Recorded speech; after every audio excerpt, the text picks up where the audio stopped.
Hello, good morning, good afternoon, good evening, whatever time you're watching this. Wanted to shoot a quick video just to let you know how to add me as a collaborator in your Google Classroom.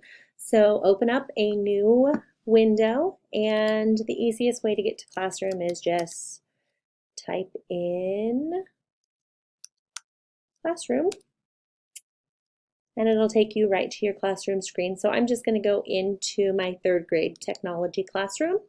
And if you go right up top, you'll see Stream, Classwork, People, and Grades.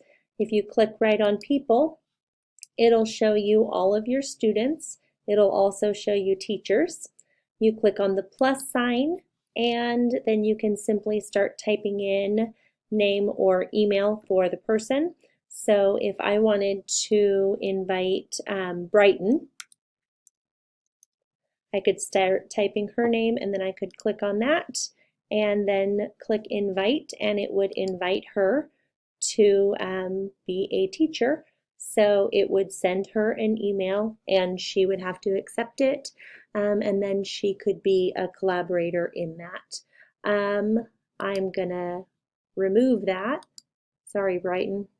Just figure you probably don't really want to be in there because I'm not going to be doing much in there for the remainder of the year. But so I would like anybody who has a Google Classroom to go ahead and add me as a collaborator. All right, thank you.